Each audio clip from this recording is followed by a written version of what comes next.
എല്ലാവർക്കും പുതിയൊരു വീഡിയോയിലേക്ക് സ്വാഗതം.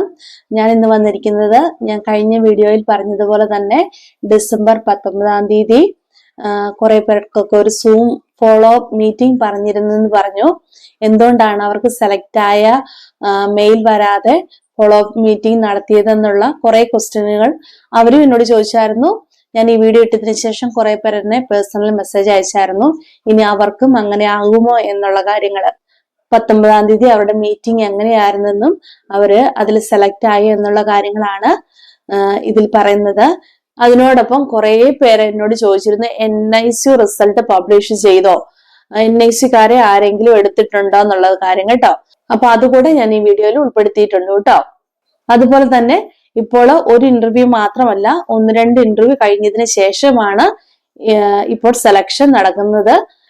അപ്പൊ അതിനെക്കുറിച്ച് കൂടി ഡീറ്റെയിൽ ആയിട്ടൊന്ന് പറയാൻ വേണ്ടിയാണ് കേട്ടോ. അപ്പോൾ കഴിഞ്ഞ വീഡിയോയിൽ ഞാൻ പറഞ്ഞതുപോലെ തന്നെ ഡിസംബർ 19 അവർക്ക് ഫോളോ അപ്പ് മീറ്റിംഗ് ഉണ്ടായിരുന്നു.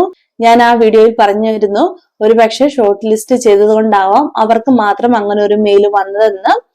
എന്തായാലും 19-ാം തീയതി അവർക്ക് മീറ്റിംഗ് നടന്നു. അതിന് 2 ദിവസം മുമ്പ് നമ്മൾ ആദ്യം ട്രയൽ ടെസ്റ്റ് നടത്തിയ പോലെ തന്നെ ഈ ഫോളോ അപ്പ് മീറ്റിംഗിന് അവർക്കൊരു ട്രയൽ ടെസ്റ്റ് ഉണ്ടായിരുന്നു. 19th ഫോളോ അപ്പ് മീറ്റിംഗ് ഉണ്ടാകുമെന്നാണ് അവരോട് പറഞ്ഞത്. അങ്ങനെ അവരെല്ലാം ഫോളോ അപ്പ് മീറ്റിംഗിന് തയ്യാറായിട്ട് ഇരുന്നു. അപ്പൊ കുറച്ചു പേർക്ക് ഒരു ഡൗട്ട് ഉണ്ടായിരുന്നു, ഇതൊരു സെക്കൻഡ് റൗണ്ട് ഇന്റർവ്യൂ ആവാം എന്നുള്ളത്. എന്നോട് ചോദിച്ചവരോട് ഞാൻ പറഞ്ഞത് അങ്ങനെ ആവാനുള്ള സാധ്യതയില്ല, കാരണം ഇതുവരെ സെലക്ട് ആയവർക്ക് അങ്ങനെ ഒരു സെക്കൻഡ് റൗണ്ട് ഇന്റർവ്യൂ ഉണ്ടായിരുന്നില്ല. അവർ പറഞ്ഞ ഒരു എക്സ്പീരിയൻസ് വെച്ചിട്ടാണ് കേട്ടോ ഞാൻ പറഞ്ഞത്. പക്ഷെ ഇവർക്കെല്ലാവർക്കും ഇന്റർവ്യൂ ആയിരുന്നു. അതെന്താന്ന് വെച്ചാല് ഇവരെല്ലാവരും ആദ്യ റൗണ്ട് ഇന്റർവ്യൂ പാസ്സായി. ഫസ്റ്റ് ഇന്റർവ്യൂ പാസ്സായവർക്ക് ഏത് ഹോസ്പിറ്റലിലേക്കാണെന്ന് ഹോസ്പിറ്റൽ അതോറിറ്റി തന്നെ തീരുമാനിച്ചിരുന്നു. അപ്പൊ ആ ഹോസ്പിറ്റലുകാർക്ക് ഇവരെ വീണ്ടും ഇന്റർവ്യൂ ചെയ്യണമെന്ന് ഒരു പക്ഷെ ആവശ്യപ്പെട്ടിട്ടുണ്ടാവാം. ആ ഹോസ്പിറ്റലിൽ നിന്നായിരുന്നു കുറെ പേരടങ്ങുന്ന ഒരു ടീമായിരുന്നു അവരെ ഇന്റർവ്യൂ ചെയ്തത്. ICU സ്റ്റാഫിന്റെയും അതുപോലെ തന്നെ OT സ്റ്റാഫിന്റെയും ഇന്റർവ്യൂ ആണ് കഴിഞ്ഞ ദിവസങ്ങളിൽ നടന്നത്. അപ്പം സെക്കൻഡ് റൗണ്ട് ഇന്റർവ്യൂ ആയതുകൊണ്ട് തന്നെ കുറെ പേരൊക്കെ പ്രിപ്പയർഡ് ആയിട്ട് പോയവരുണ്ടായിരുന്നു. അതുകൊണ്ട് അവർക്കൊക്കെ ഈസി ആയിരുന്നു. പക്ഷെ അൺഎക്സ്പെക്റ്റഡ് ആയിട്ട് ഈ ഇന്റർവ്യൂ നടത്തിയത് കൊണ്ട് കുറച്ചു പേർക്ക് പാടായിട്ട് വന്നു. അപ്പൊ എനിക്ക് തോന്നുന്നു ഇപ്പോൾ നടക്കുന്ന ഇന്റർവ്യൂസ് ഒക്കെ കുറച്ചുകൂടെ ടഫ് ആണെന്ന് തോന്നുന്നു. പക്ഷെ ആദ്യം അപ്ലൈ ചെയ്തവർക്കൊക്കെ കുറച്ചൊക്കെ ഈസി ആയിരുന്നു. പ്രോസസ്സിങ് വളരെ ഈസി ആയിട്ട് നടക്കുന്നു. ചിലപ്പോൾ ഇപ്പോഴും അവർക്ക് കുറെ ആപ്ലിക്കേഷൻ ഒക്കെ വന്നത് കൊണ്ടാവാം കുറച്ചുകൂടെ ടഫ് ആക്കി മാറ്റിയത്. 2 റൗണ്ട് ഒക്കെ വേണമെന്ന് അവര് തീരുമാനിച്ചത്. ഇനി എന്താണേലും ആരും പേടിക്കേണ്ട, നിങ്ങൾക്ക് സെലക്ട് ആവാനുള്ളവരാണെങ്കിൽ തീർച്ചയായിട്ടും സെലക്ട് ആവും, നന്നായിട്ട് പെർഫോം ചെയ്തിട്ടുണ്ടെങ്കിൽ. അപ്പൊ അതുകൊണ്ട് ഇനിയുള്ള ഇന്റർവ്യൂസ് ഒക്കെ കഴിഞ്ഞു കഴിഞ്ഞാൽ നിങ്ങൾ ഒരു സെക്കൻഡ് ഇന്റർവ്യൂ കൂടി പ്രതീക്ഷിച്ചിരുന്നോ കേട്ടോ. അപ്പൊ ഇനി അപ്ലൈ ചെയ്യാനുള്ളവര് 2 ഇന്റർവ്യൂ ഉണ്ടല്ലോ എന്ന് ഓർത്തോണ്ട് ആരും അപ്ലൈ ചെയ്യാതിരിക്കണ്ട. ഈ വീഡിയോയുടെ ആദ്യം ഞാൻ പറഞ്ഞിരുന്നു NIC-കാരുടെ റിസൾട്ട് വന്നോ എന്ന് കുറെ പേര് ചോദിച്ചിരുന്നു. അപ്പൊ അവരോട് പറയാനുള്ള NIC-കാരുടെയും കുറെ പേരുടെയൊക്കെ റിസൾട്ട് വന്നിട്ടുണ്ട്. കുറെ പേരൊക്കെ റിജക്റ്റ് ആയിട്ടുണ്ട്.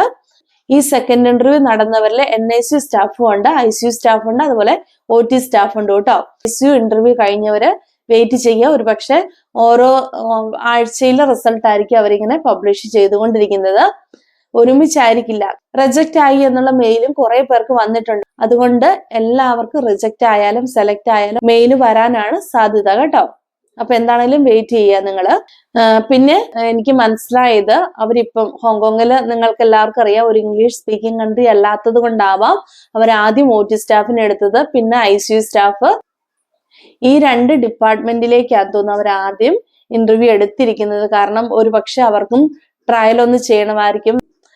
പുറത്തുനിന്ന് ഒരു നേഴ്സ് വന്നു കഴിഞ്ഞാൽ എങ്ങനെ ഇവിടെ ഹാൻഡിൽ ചെയ്യും, അവർക്ക് നമ്മുടെ കൾച്ചർ അഡാപ്റ്റ് ചെയ്യാൻ പറ്റുമോ, ലാംഗ്വേജ് അഡാപ്റ്റ് ചെയ്യാൻ പറ്റുമോ എന്നുള്ള ഒരു ടെസ്റ്റ് കൂടി ആയിരിക്കും അവര് ചെയ്യുന്നത്. അതുകൊണ്ട് തന്നെ ഒരു പക്ഷെ മറ്റുള്ള ഡിപ്പാർട്ട്മെന്റുകളിലേക്കുള്ള ഇന്റർവ്യൂസും അതുപോലെ തന്നെ സെലക്ഷനൊക്കെ നടക്കാനുള്ള സാധ്യതകൾ ഏറെയുണ്ട് കേട്ടോ. അപ്പൊ ഇത്രയും കാര്യങ്ങൾ മാത്രമാണ് ഇന്നത്തെ വീഡിയോയിൽ ഞാൻ ഉൾപ്പെടുത്തിയിരിക്കുന്നത്. അപ്പൊ അടുത്ത വീഡിയോയിൽ നമുക്ക് പുതിയ ഇൻഫർമേഷൻസും കാഴ്ചകളും ഒക്കെ ആയിട്ട് കാണാം കേട്ടോ. ബൈ.